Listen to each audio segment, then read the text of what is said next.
हरे कृष्णा सभी को। आशा करती हूँ आप सभी बहुत अच्छे होंगे। आपका हमारे इस चैनल पर बहुत बहुत स्वागत है। आज हम रमा एकादशी के व्रत की कथा सुनेंगे। रमा एकादशी के व्रत से व्यक्ति पाप से मुक्त होकर विष्णु लोक को जाता है। दीपावली से पहले आने वाली रमा एकादशी सुख, सौभाग्य, समृद्धि में वृद्धि का वरदान देती है। एकादशी के दिन श्री हरि विष्णु का पूजा का विधान है।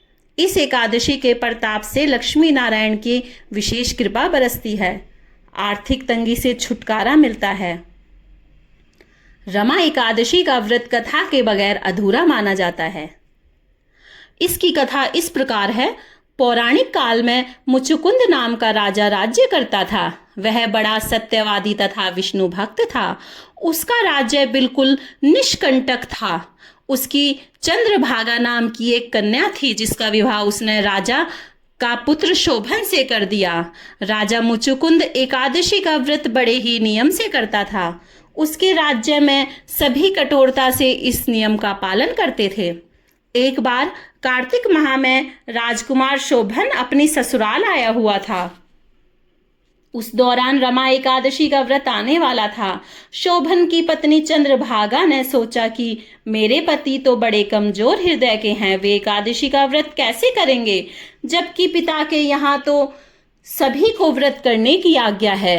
चंद्रभागा ने पति को बताया कि यहाँ जीव जंतु भी एकादशी के दिन भोजन नहीं करते। ऐसे में अगर राज्य का दामाद ही व्रत नहीं करेगा तो उसे राज्य के बाहर जाना पड़ेगा। चंद्रभागा की इस बात को सुनने के बाद आखिरकार शोभन को रमा एकादशी व्रत रखना ही पड़ा, लेकिन पारण करने से पहले ही उसकी मृत्यु हो गई। इसके बाद चंद्रभागा अपने पिता के यहाँ ही रहने लगी। यहाँ रहकर ही पूजा पाठ और व्रत करती थी।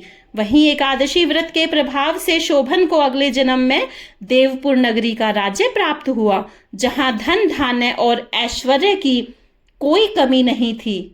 एक दिन मुचुकुंद के नगर के ब्राह्मण ने शोभन को देखा तो उसे पहचान लिया।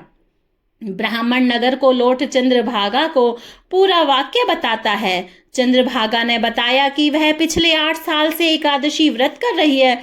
उसके प्रभाव से पति शोभन को पुण्य की प्राप्ति होगी। चंद्रभागा शोभन के पास जाती है और उसे एकादशी व्रत का समस्त पुण्य सौंप देती है। इसके बाद माँ लक्ष्मी की कृपा से देवपुर में सुख, सौभाग्य और समृद्धि में वृद्धि होती है और चंद्रभागा शोभन साथ रहने लगते हैं।